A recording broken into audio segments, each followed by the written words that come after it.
Okay. All right. So I just we're already broadcasting, and we should probably because this broadcast is going to be, like I said, stored in our site. We should probably just start talking about what you and I have been discussing, which is the topic of the day is company culture, how to create a company culture. Okay, and keep a great company culture in software, in a software development company. Okay, so well, we're broadcasting now live from Mexico City, Nearsoft's Mexico City offices. And we have as a featured guest speaker, Karim Jernite. He's the CEO at Advancio from Los Angeles. And basically, Karim, like I said, is going to talking about his views on how to create and keep a great company culture in a software as a service company, or in a outsourcing company. Sorry for the mishap. And Karim, thank you for being here with us today. And I'll pass on the mic to you. And please, you can feel free to introduce yourself and the topic, and we'll take it from there. Karim, welcome. Thank you.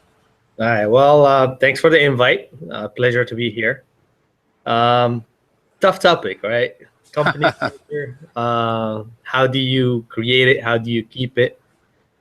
The short answer is there's no secret formula. There's just attempts, and you have to tweak it until you get it right. But there are some guidelines that I believe can help not just a software development company, but any company create that culture and hopefully keep it. So, yeah, my name is Karim Jernite. I'm the co-founder of Advancio. I founded it with my wife about 5 years ago. We do software outsourcing in Morocco and Mexico, and we work primarily with customers in the US, Europe, and Canada.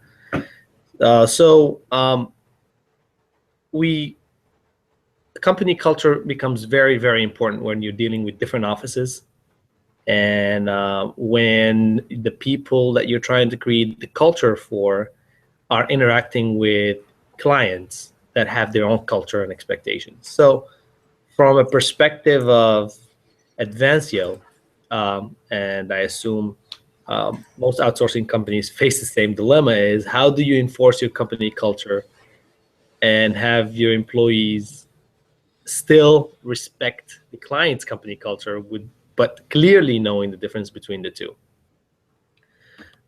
So to talk about that, I guess we need to start by defining what a company culture is, right? Because we often hear that culture is important. A culture can make or break the company's performance. That it accounts for major different, if two companies doing the exact same thing will have different bottom line profit based on their culture. So you'd hear these things a lot, how important the culture is. But if you really look at the definition of the culture, is an organization culture is just the behavior of the people within that organization.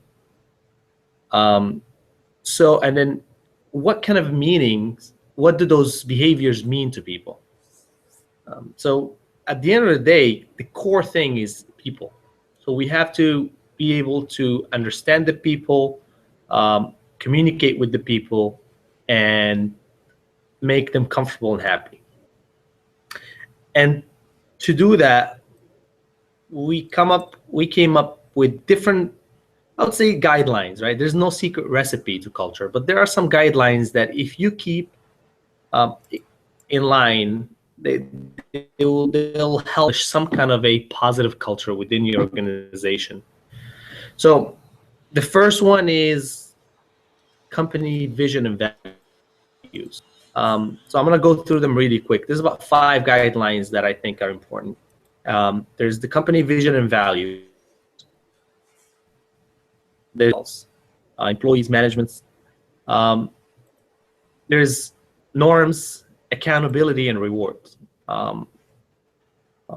There's one other factor that we have to keep in mind is the customers.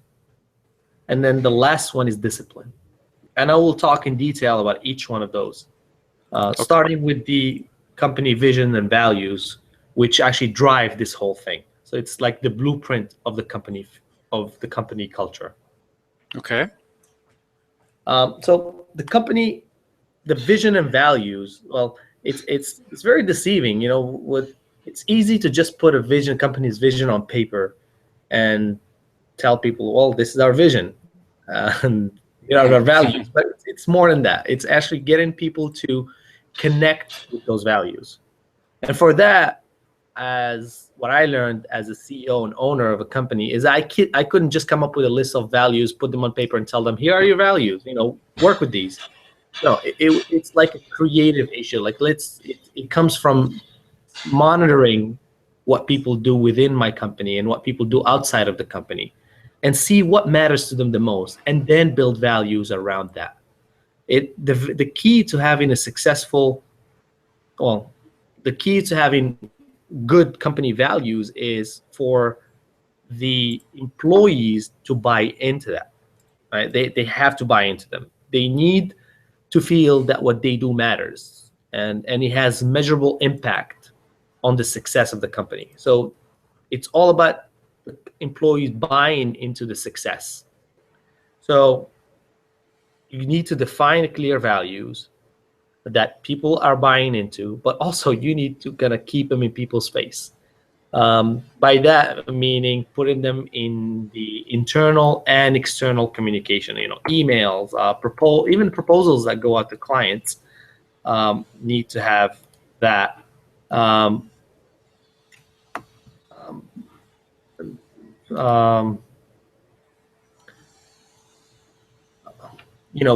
I've seen companies that put them in walls. For example, in some of our offices, we have our core values on the walls. If you go to airports, like a lot of airlines, they put their values on walls. So just put them in people's face all the time. That's one of the key important things to upholding those values and getting people to buy into them. So that brings us to the other topic, which is the people, right? So you define your cultural value, but now you have to have people that will buy into those. But not everybody will buy into cultures, and let's talk about software engineers and developers and designers, QAs, and all that in the world we live in. There's a big difference between an A player and a B player. They always say things like, an awesome engineer will do the job of 5 good ones, right? So the key is you need to be able to detect these A players. You need to recruit the A players. If you have B players or you recruited B players, that's okay. You can always coach these B players up. The B player can become an A player. So what's an A player? An A player is somebody who's self-motivated, self-driven, self-accountable, always looking to make an impact on other people's work. A B player is somebody who does his job, does it well, and goes home. So that person can change to have an impact on other people's work. However, a C player, somebody who does his job but does it incomplete, it's very difficult to coach up to a B player. So there's really 2 ways of handling those players. You either coach them up to become a B player, hopefully, or coach them out of the organization. And when you have nothing but A players, because they all try to make an impact on each other, your culture festers and it grows faster that way. Whereas if you have bad players, it's very difficult to change that behavior. Like we say, past behavior will determine your future behavior. So it's very difficult to have people change overnight. And the key to the people guideline in the culture recipe is, or formula is, people have to like their coworkers at the end of the day. So the sooner you get people involved with the people you're hiring, for example, through recruiting, or the people that you're training, the better you will be, because they will be able to detect the people they want to work with right off the bat. They'll be more welcoming, more receptive, and hence your culture will grow and flourish faster. through the new hires. Okay. So the next point I want to talk about is Sure. the norms, and feel free to stop me anytime if you want No, to ask. actually, Karim, I just want to say something to our audience. Just a quick reminder that I want to encourage you people to be part of the conversation. You can go to our from our YouTube channel, and you can just click on "Be Part of the Conversation" link that's right there, and you can send me your questions, or you can just type in your questions right there, and then. If for some reason you're not able to see that particular prompt or the chat window, also you can ping me on Skype, and I'll be more than happy to read your question to Karim. And having said this, so sorry for the interruption, but I thought it was important because we need questions, and people, please, by all means, feel free to come up with your questions, and we'll talk about them. Karim, again, back to you. Thank you. All right. Appreciate it. Thank you. Where was I? So we talked about the values, talked about the people, and the next was the norms, the accountability, and rewards. So as you set these values and as you have these people buying into them, I mean, now you need to tell people. People like to have clear expectations on what they got to do. You know, it's not just, hey, you're a cool person, you know my culture, you know, I'll let you figure out what you're going to work on. No, you need to have clear expectations about what's expected out of the people to do. That is not only as far as work is concerned, but as far as behavior within the workplace is concerned. How does it relate to your culture? How do you make their behavior relate to your culture? And it's very important to hold them accountable, but not only from a managerial point of view. Accountability starts by self-accountability. So people, the more you can get people to be self-accountable, the easier it is for your culture to grow in a positive manner. Because once you're self-accountable, then it comes to holding each other accountable. So you can hold other people accountable that don't necessarily report to you, but just people that you see are doing something that is not in congruence with what the culture is, and they can start correcting each other. And then on third place, hopefully, the third accountability measure is the management accountability. But so that's ideally you'd like to have self other than manager, hold you accountable to what you're doing. So those are really good aspects that will help your culture grow.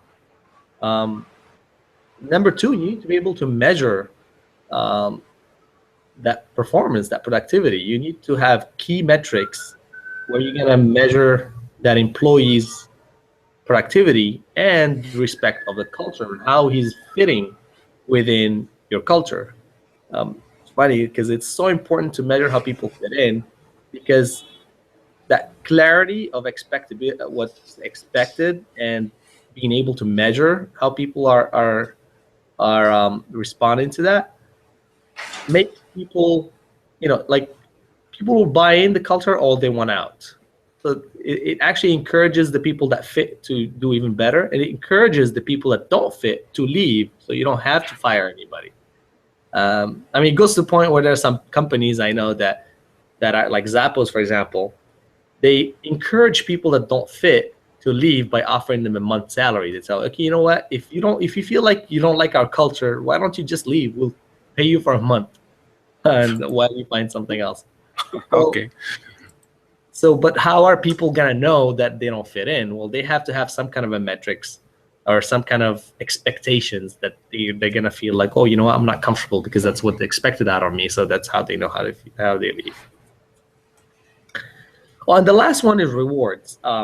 People like to be rewarded. And of course, when we say rewards, the first thing that comes into our mind is promotions and bonuses. And from personal experience at Advancio, we've been doing that, and it had very, very bad impact on the culture. It's culture loyalty that we wanted to build. So we got the most out of the non-monetary reward, like bragging rights. You are the cool employee of the month. You got a month to have that badge. It's just simple printed page, cool employee. Or you get the cup. We have a little thing called buggy, and it goes to the developer that has the least bugs in his code, and the buggy will travel from one cubicle to another. Depends on who's the next buggy winner is. But other companies do it in different ways. Like one of the things we do is that we organize. We created a coding community.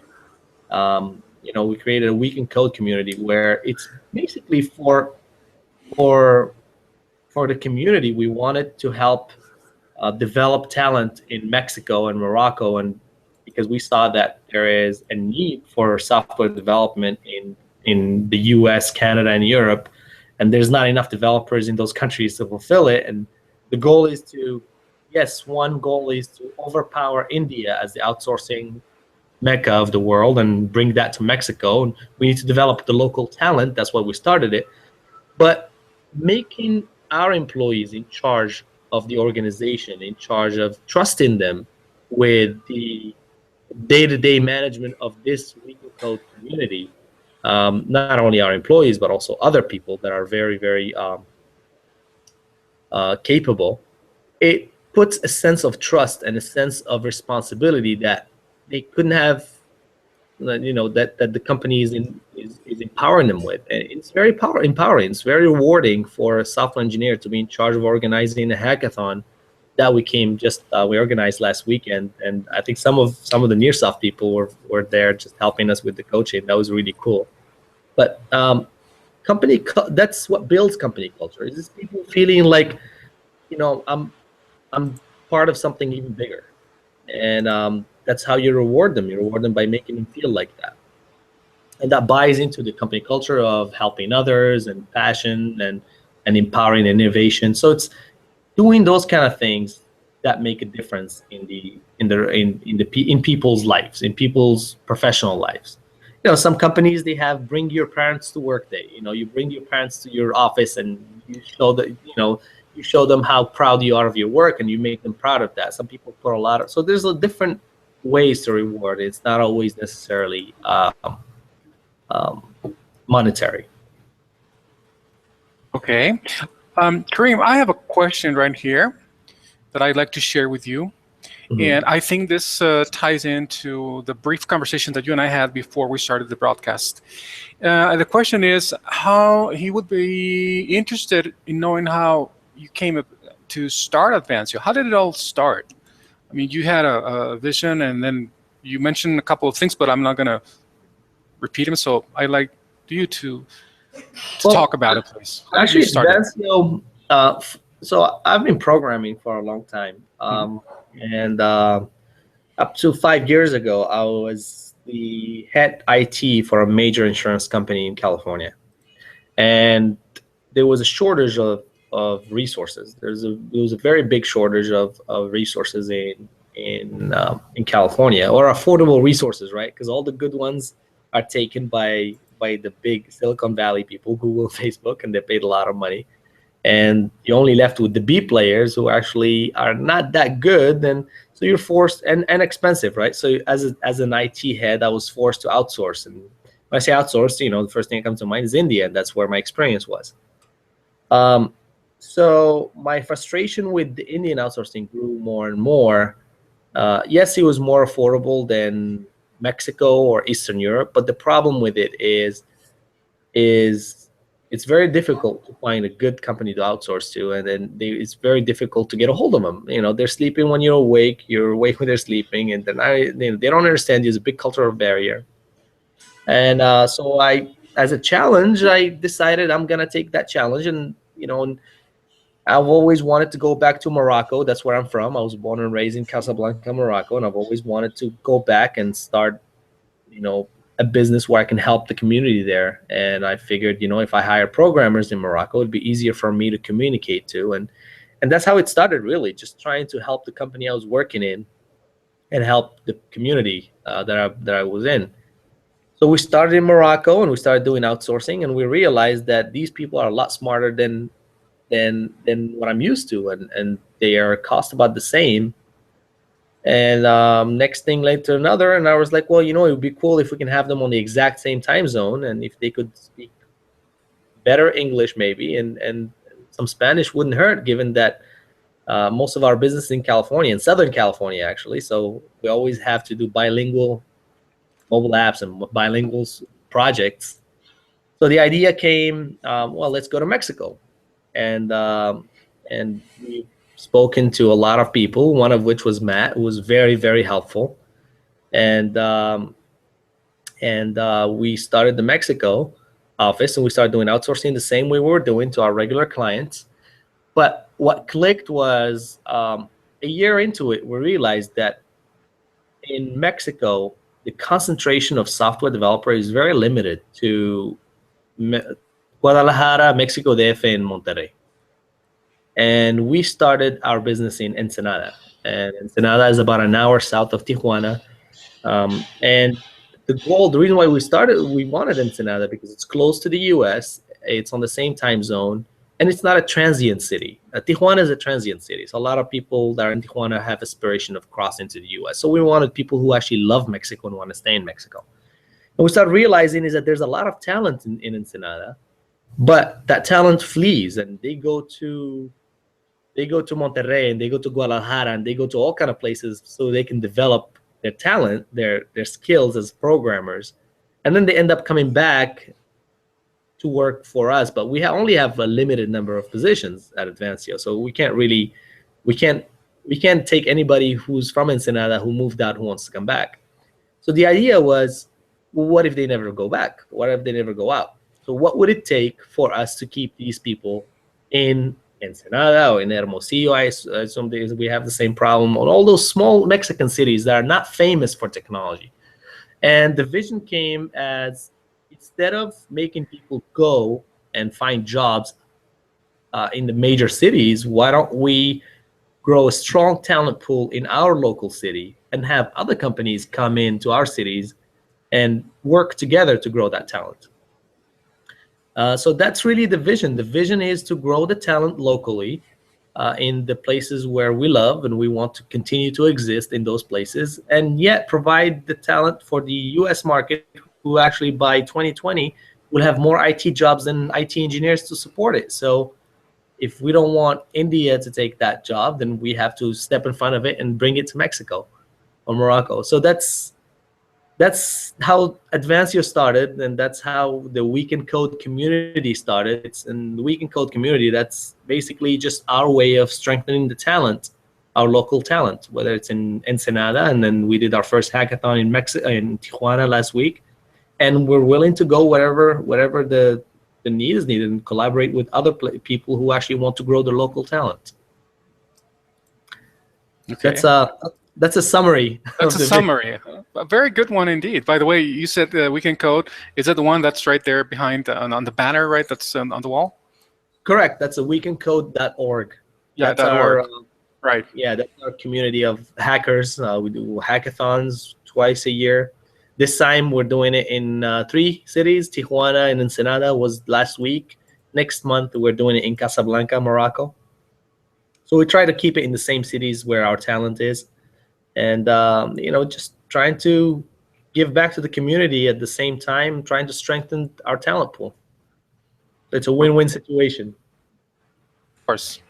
Okay, Karim, we have another question here. It's on Skype. And one of our guys here, Francisco, he would like to know if you have an internship program, and if so, what activities you assign to the interns. We do have an internship program in Ensenada. Well, our internship program is very, very active in Casablanca, Morocco, because it's a big city. There's a lot of universities that are graduating. There's a lot of kids that are graduating every summer. So we have a lot of interns that want to join. In Ensenada, we have less because it's a smaller city. I think the whole city graduates about 30 software engineers a year. Mm-hmm. But there's only like 2 major shops in there that can take interns. So we do take them. It's seasonal. So basically just during the summer, that's when people are out of school. Or some people would graduate in December, we'll take them on. And what we like to do with our intern is there's 2 things that we do. We try to develop certain, like say we have a technology that we'd like to develop. and we foresee that there is a need for that technology in the future. So we will put them on a accelerated training program for that technology, and then we'll have them shadow resource one of our programmers. Because the key is not only to teach them, but also to teach them the technology, but mainly to teach them how to be a good employee, right? So we have them shadow a programmer, and they just basically report to them, and that programmer will offload to them some of the tasks that they think they should do. They don't go into production, they don't go into a client's job or anything like that. It's basically just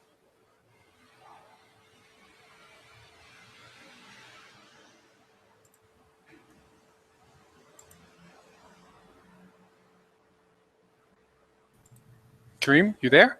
yeah, I'm here. I'm sorry, just that something happened. I lost you for a couple of seconds, but thank goodness we're back. Okay, so I'm sorry. So yes, so as I was saying is just it's a training program. We train them on new technology that we would like them to learn. We see a need for it that will help them with the future, with their career, but also teach them how to be good client, how to be good professionals by putting them on real scenarios that our developers will assign to them. So we put them they will shadow a developer for that 3 months of internship, and then they'll get to experience what kind of tasks the developer does. It's never production items, so we don't put them on client site because it's too much liability. It's ideally, if they're smart enough, when they graduate from the internship, we'll offer them a position and then bring them in. And that's always our goal. We train our interns as if we're going to hire them. So the answer is yes, and we train them to hire them. Train to hire. Okay, great. Francisco, I hope that answers your question. And well, I have a question of my own, which is kind of open, but before we go into that, do we have anybody else here in the audience that would like to ask Karim a question? Let's see. Seems like, okay, well, no, you're welcome, Francisco. Okay, so do we have any more questions? Anybody? Okay, just remember to if you do, just type them here in the chat window or on Skype. Okay. So, Karim, I'd like to ask you a question, and this brings me back to the building a great company culture aspect of the topic. Okay, and okay, well, just a minute. Well, I'll be right there with you, Victor. I have somebody else asking a question, but just let me shoot with mine, and then we'll jump into somebody else. When we're talking about building a great company culture, especially in a software company, mid-sized, small to mid-sized, 150, 200 developers, you might probably be aware that the atmosphere in these types of companies, modern companies, is very laid back, is flexible. There's a lot of autonomy, so on and so forth. All right, so it's kind of like what is defining them nowadays, more and more, increasingly, even more so in the U.S. rather than in Mexico, but still we're getting there. Okay, but in this context of these types of companies where people is autonomous, where people they're held accountable for whatever it is that they're doing. And how important is something that you mentioned a few minutes ago? You mentioned a word, that the word was loyalty, okay?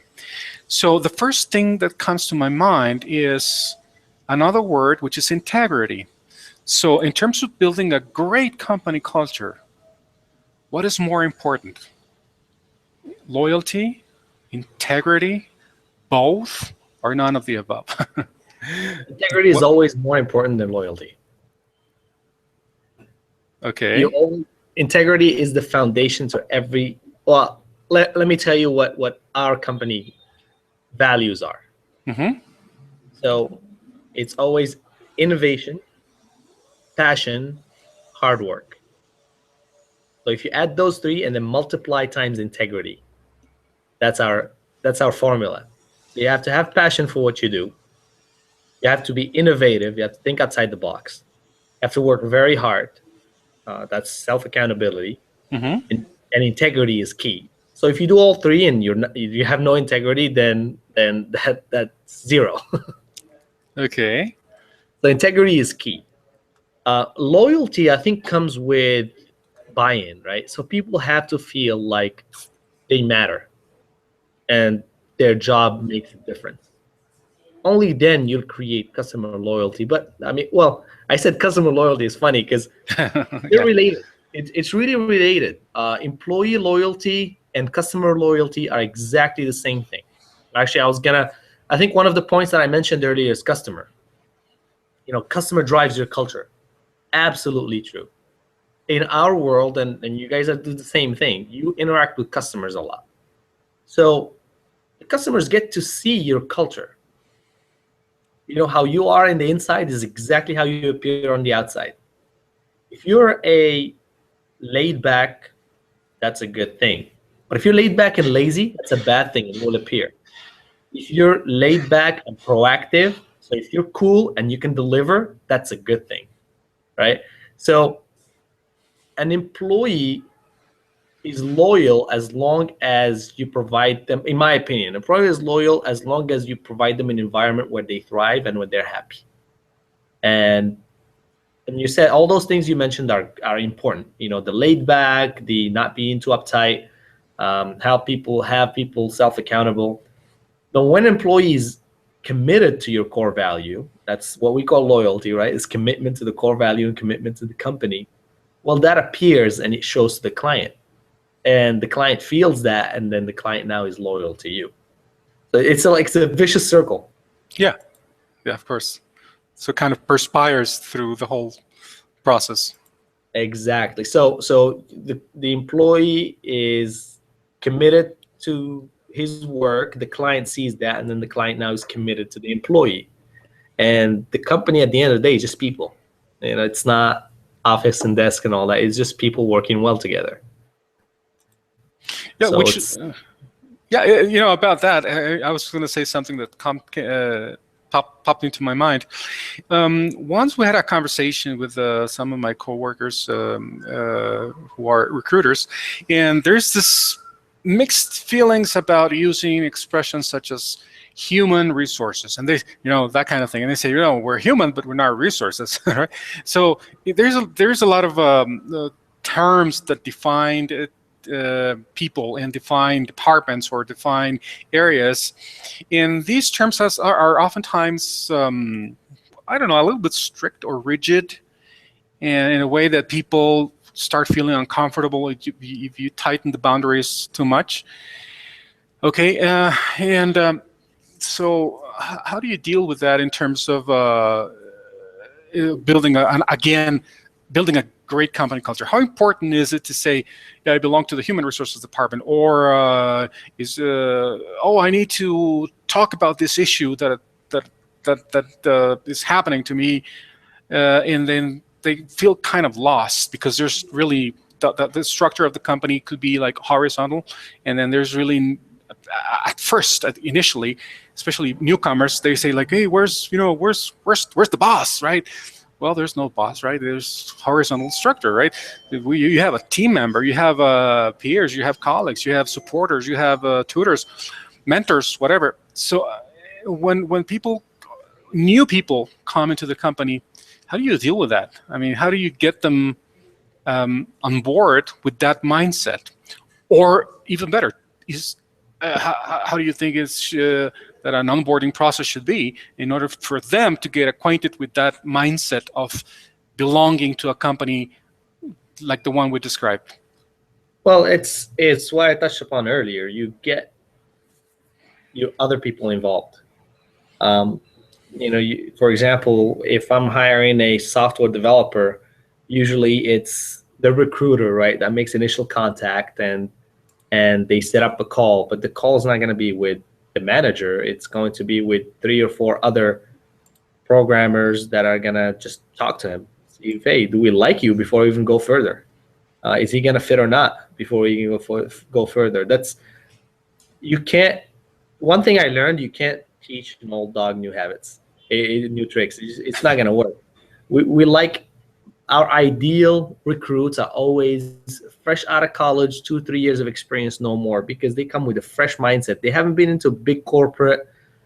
I would say, I'm not gonna say corporate America, but they haven't been to corporate Mexico. They haven't been to corporate Morocco, for example. We have a bigger problem with Morocco because it's more European and strict. And yes, sir.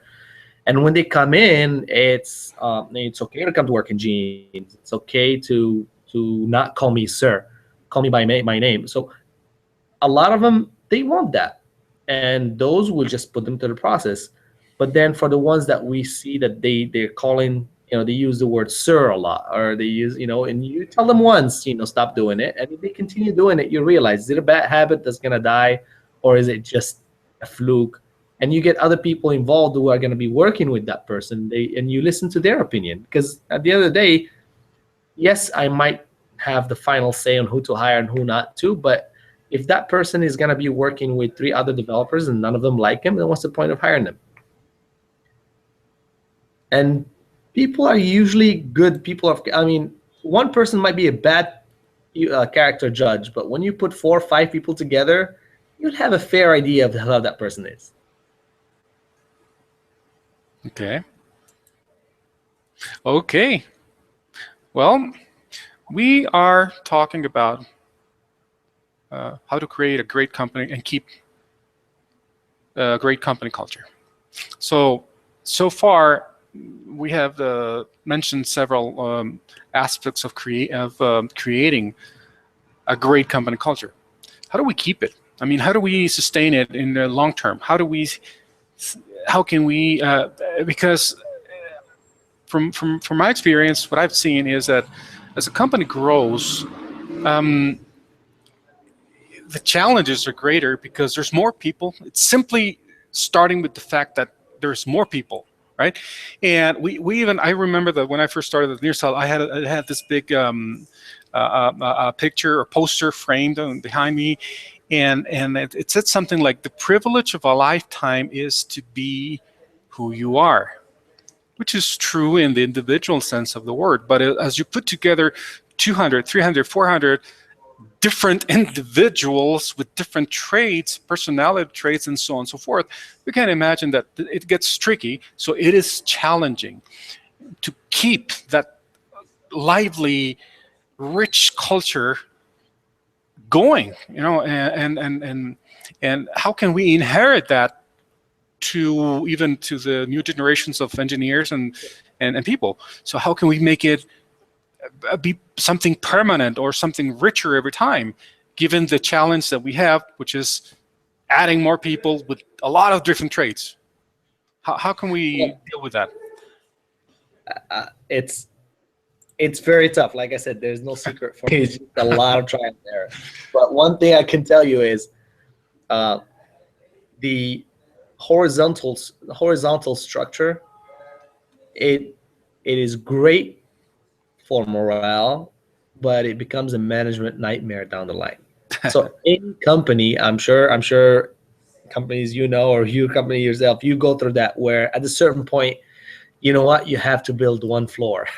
You have to go one floor up, and that's how pyramids unfortunately get built eventually. And like you said, small mid-sized companies, we can afford to stay horizontal for a while. As you start building up, the culture gets diluted, and have supervisors and leads, and well, leads is okay, but supervisors and managers are the part where things get tricky. Now you have division departments. But I think the key is just to continuously go through the process. We've been through that, where we year over year would double in size, and we'll continuously sit down, reevaluate our core values. What do we want our people to do, and push them again. Here's how we want everybody to be, and coach people in or out, coach them up or coach them out. And we've had our fair share of turnover. So I think it's culture is an evolving thing, like you said. It's very, very difficult, but you keep reevaluating it as you grow, and it's never going to be the same. I bet you our culture right now, it's definitely not what it was 2 years ago, and I can guarantee you it's not what it's going to be 3 years from now. All I hope is that it will continue to provide a comfortable environment for our employees to be in, to thrive. It will continue to provide an attractive environment for our clients to want to be involved with, and I will continue to enjoy coming to work. That's the only thing I can hope for. So it's a hit and miss, but you just gotta continue. You have to continue evaluating those values. The people, and what ticks. As far as expectations and measurements and rewards, and keep on playing with those things until you find a mix that you're comfortable with. Excellent, Karim. Thank you very much. Again, people, questions. Do we have any questions at all? Now's your time. We are approaching the last section of the Hangout on Air. So please, by all means, if you have any questions, now is the time. And so give it some thought. And meanwhile, I'd like to ask you, Karim, another quick question here. It might sound a little bit silly, what I'm about to ask you, but at least from the cultural standpoint, at least here at Nearsoft, it's been quite relevant, and it even defines the setting for a number of possibilities and a number of interactions. How about the food? I mean, edibles, snacks and food and drinks. And what's your view on that, and how important do you think that is in order to keep a lively company culture? So I'd like to personally hear your opinion about that, because it's, food and drink are something big here. We do it a lot. We use it a lot to mingle, to have a good time. We have a grill. We have, we do, outings and such. But how important do you think that is, and how in order to determine the coolness of a company culture, or the very survival of a growing company such as ours? Well, I think it's important. The reason why I know it's important is because we usually have people that come and apply for positions that we don't have open, and they say, you know what, I'll take any job because I really like working for you. And we ask them why, and the answer is always because my friends work for Advancio and they tell me that you guys have free popcorn, or you guys have free Friday afternoon beer, or so I can tell you that it's important, because if our employees are telling their friends that they should come work with us because we have free beer, then they think it's important. Okay. And at the end of the day, if the employees feel like they're relevant and they're being rewarded for a work that they're doing very well with the snack, then that snack is going to be there. I think then it becomes important. Of course, there's limits. We're not going to be catering like every single day, but if we get to the level where as big as a Google, for example, that do have catering every day, then so be it. And if that's what the employees feel it's important, then so be it. But at the end, I think it's a balance between the companies and the employees. Is what would be nice for the employees to have, and what the employees understand what the company can provide. Can we get spoiled too much? It's easy to get spoiled. But again, if the employees, one thing I believe in is that employees are thinking like entrepreneurs. Especially programmers. These guys are very smart. Engineers, people that we deal with are extremely smart, and there's no concept that they would not understand. And they like to get involved. So we have, like at Advancio, it's easier because we're a little smaller. So we have an open door policy where once a month, well, now it's been once every other month as we grew, then I'll just speak to the whole company. We'll do a Google Hangout across all three offices, and I'll speak to everyone, and we'll tell them what's going on and the state of the company, and people feel engaged. And I'm sure if one day we're having a problem with providing the free beer, and we'll tell them, hey, we have some budget cuts and we need to cut down on the beers for the next 3 months, I'm sure they'll be receptive. So I think programmers, I mean, engineers are smart. They just want to get involved, and they know when they're spoiled. Okay. Well, yeah, I think that I can relate to that. Okay, we have one more question actually before we close the session. And again, the question is: Do you look for clients, or do you search clients based on having a similar culture to Advancio? So how do you do this in terms of would you reject a client whom you think might not have a culture or value similar to yours? Because Yes, because at some point they might be hard to deal with. I don't know. we have fired clients before. Oh, okay. So it's like at the end of the day, you pick your clients just like you pick your employees. It's that vicious circle, right? A happy client, happy employee, happy client, happy client, happy employee. Mm-hmm. So if the circle breaks somewhere, if you have a grumpy client, then you're gonna have a grumpy employee, and then that infests your culture. Okay. So yes, you gauge the client's culture and you set the expectations from the get-go, and you hope that the client will respect the expectation. And you'll hope that, we've had some bad clients where they expected too much and they put so much pressure and too much unrealistic expectations, and that's the culture they've had for a long time.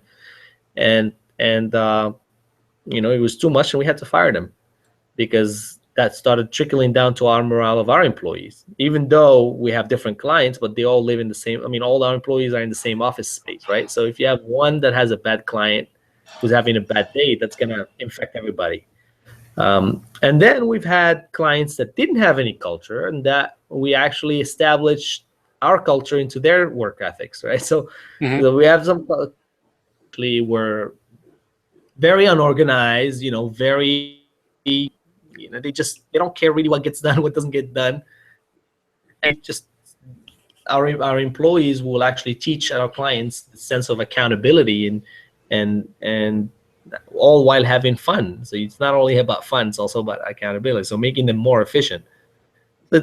It goes both ways, I think. Mm-hmm. Excellent, Karim. All right. Well, finally, here's the closing question, which is one more. And with this, we'll start doing the closing part of the session. And here it is. If you had in mind the objective, the midterm objective or goal of becoming a source of happiness for your employees, what would you do? If my objective is for me personally, to become a source of happiness for my employees, is that a tough one? it's I'm an engineer myself, right? So I think I understand how our employees work, as I've been in their shoes. And I know it's an open-ended question, right? It's like very broad, but still, I'd like to get a glimpse of the essence of your response. Look, my life motto, my personal life motto, how I live my life is my commitments. I'm committed to two things.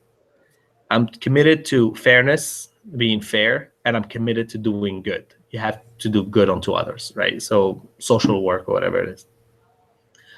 And in that same thing, I feel like everybody just wants to be treated fairly, and I try to be as fair as I can with everybody within the organization.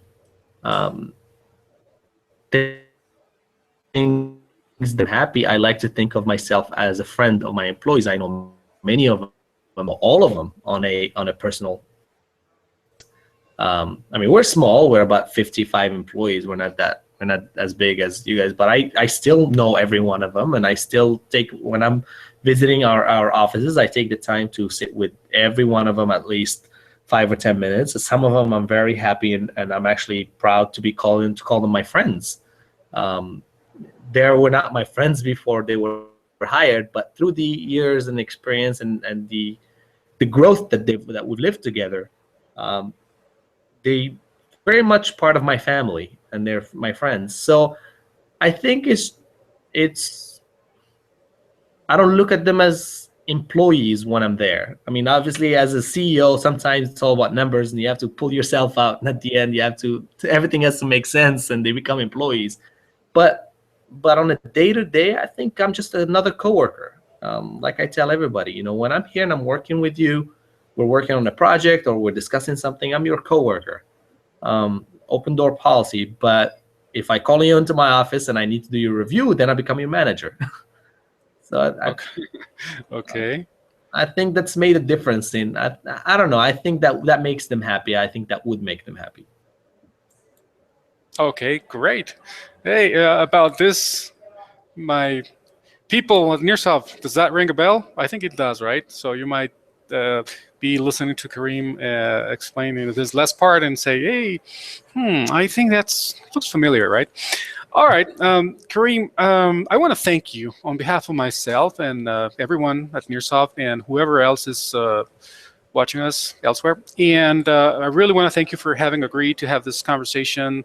I'm sure a lot of people are going to find great value in what you're saying, and also you and I are going to be in touch because we're going to be sending you by courier a token of our appreciation for your time. And I'm not going to tell you what it is because it's going to be a surprise, but I'm sure you're going to like it. So so that's pretty much it. Is there anything else you'd like to? Couple of final words that would you like to tell our people here before we go? No, just thank you very much for having me. It's a pleasure. I always like to talk to engineers. It's always fun to do that. And if I have to say one last word, I would say let's just remember that whether you're dealing with other employees or even from business to business, at the end of the day, it's a people's world. And people like to work with people they like, and that they know what they're doing, and that they believe in what they're doing. And that's really what your culture comes down to: just working with people you like, that you respect for what they do, and that believe and have the same beliefs as you do. So for engineers, just keep that in mind, because and I'm one of you, we tend to be a little bit people shy. But it's okay. You can expose yourself and talk, and it's just gonna make you even stronger as an engineer. On top of the logical intelligence that you all know, and I know you do, there's also an emotional intelligence that we need to develop as engineers. And once we have that, we're stronger professionals. So that's all I gotta say, and good luck to everyone. Okay. Well, thank you, Karim. Thank you, everyone. And we'll be in touch. All right? Thanks. Thanks. Bye. Bye.